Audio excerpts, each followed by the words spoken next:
Hello and welcome back to the Christian Century YouTube channel. I'm John, and I'm joined today by one of our writers, Jack Holloway, who has written a really cool piece for us, Music for the Apocalypse, about heavy metal music, about apocalyptic theology and apocalyptic imagination.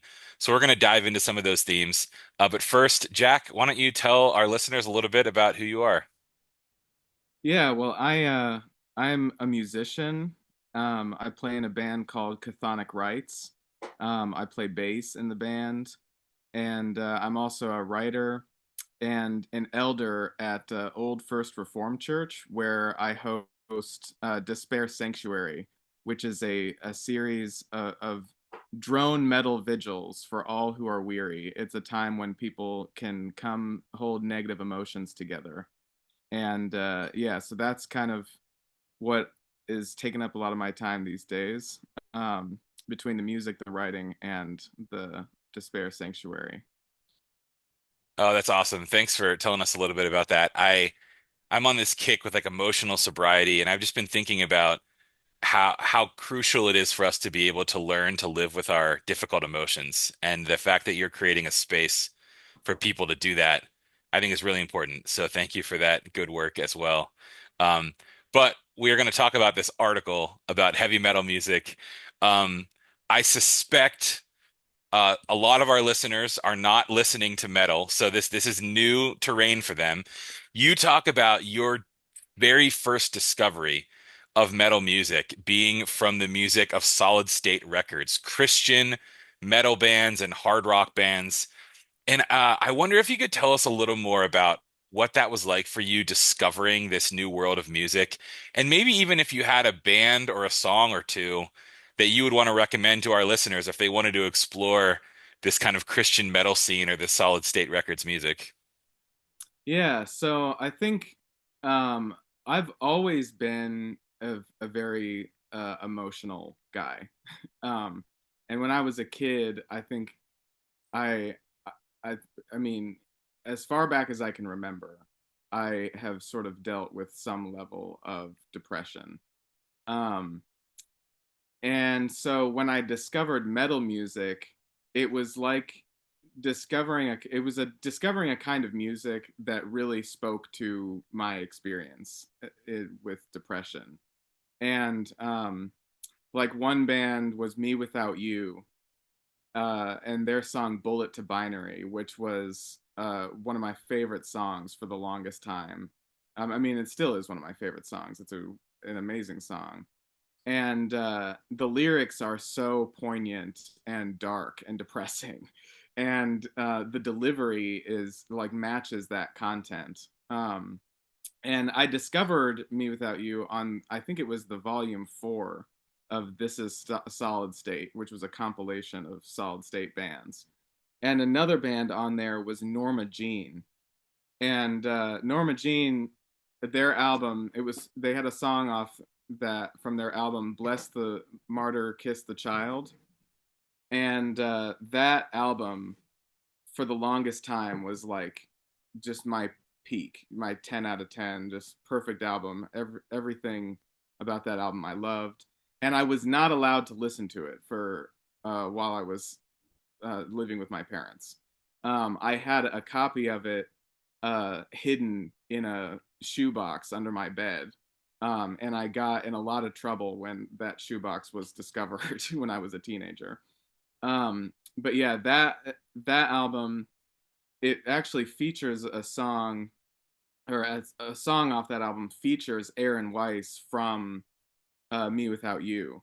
And the song is called Memphis Will Be Laid to Waste, which is itself an apocalyptic reference. It's a reference to the book of Revelation, except instead of, um, Babylon will be laid to waste, it's Memphis will be laid to waste because they're a southern band. But yeah, I there it was funny. There were bands I was allowed to listen to, and there were bands I was not allowed to listen to. And one of the bands I was allowed to listen to was The Chariot, which was a kind of offshoot of Norma Jean because Josh Scoggin left Norma Jean to start The Chariot. So on my computer, I actually just changed. I had Norma Jean on the computer, but because I wasn't allowed to listen to them, I changed the name to The Chariot because it had the Josh Scogin connection. So yeah, that's a little about my history with Christian metal. Oh, that's so funny. Of all the things teenagers out there are hiding under their beds or on their computers, your contraband was Christian metal music. Um, Yeah.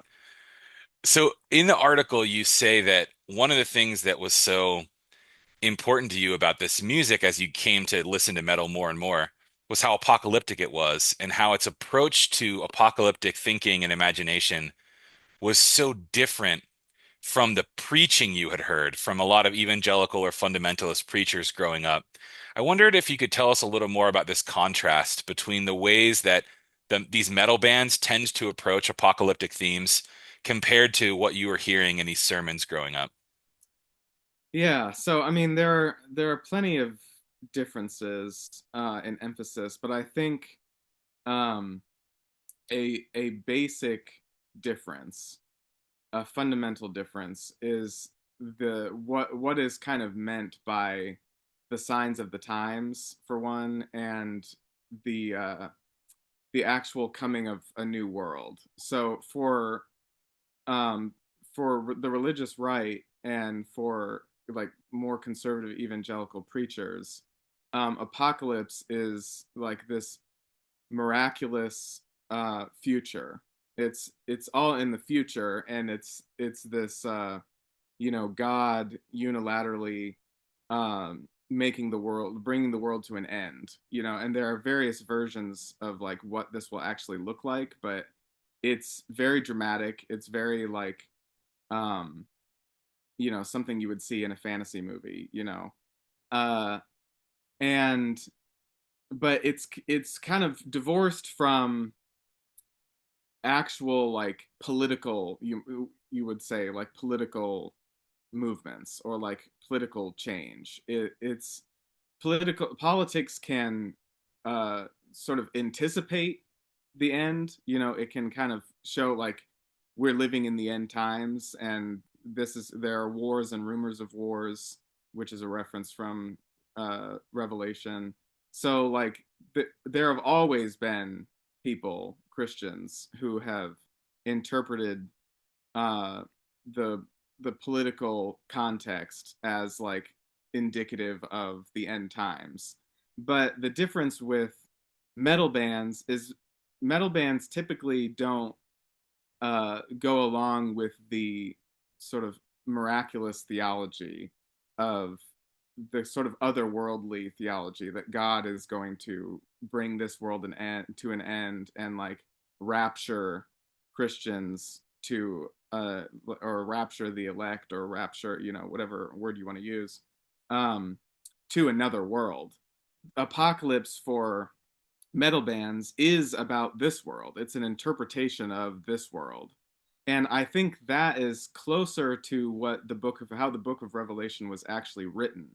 That I think the book of Revelation was written uh, more about the socioeconomic context and had more to do with with actual political change and a new world dawning uh, in the midst of the world that we know. Like so things coming to an end, like things as they are coming to an end, the status quo coming to an end, the powers that be being overthrown, and a new world coming to dawn, that is uh, defined in an entirely new way.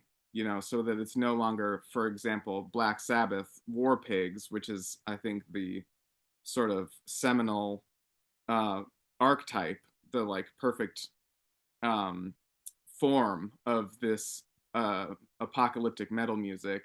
It's the earliest example of apocalyptic metal music. It talks about no more war pigs have the power. Hand of God has struck the hour.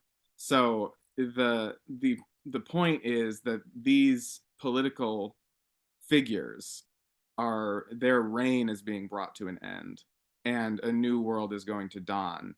And in other songs, it's a world of justice and peace, a world of love, as opposed to a world of hate and what War Pigs calls death and hatred to mankind.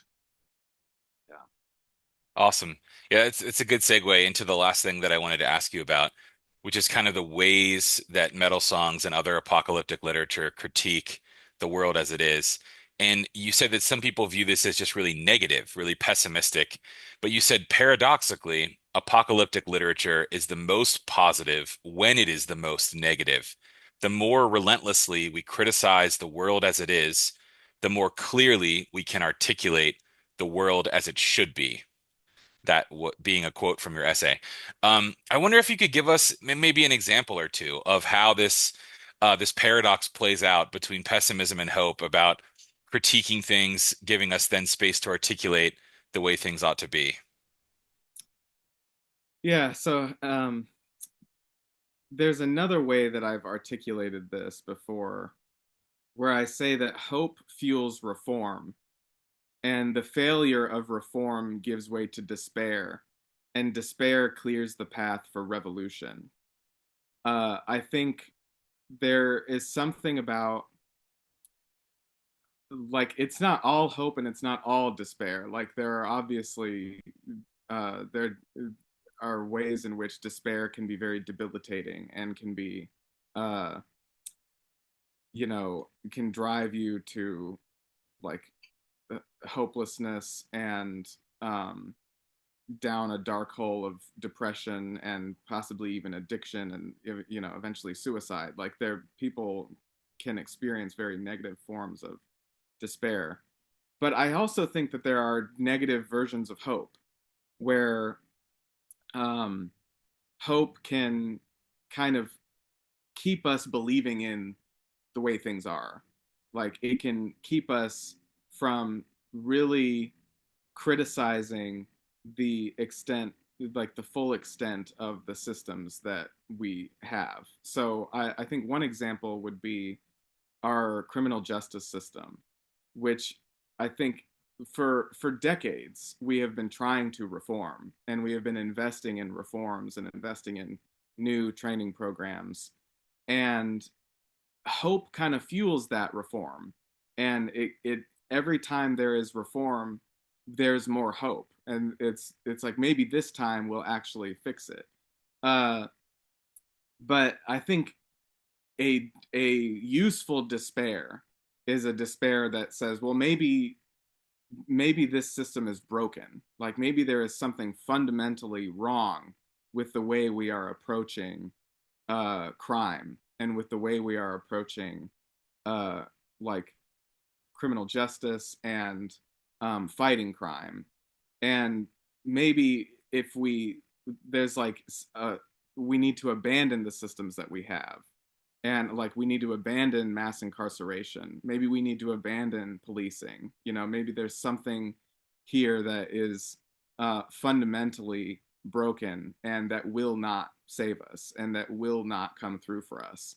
And I think that is an example of when being so critical of something and so despairing of it can actually lead to a greater hope of like, well, what if we fought crime in other ways? What if we fought crime by addressing the conditions that produce crime in the first place? And I think so. Yeah, I think there are lots of sort of assumptions that we have that that we hope in, and because like a lot of people want to hope, and they want to hope for the end of mass incarceration, and they want to hope for the end of police brutality, but they don't want to hope for the the overhaul of our criminal justice system that that would require.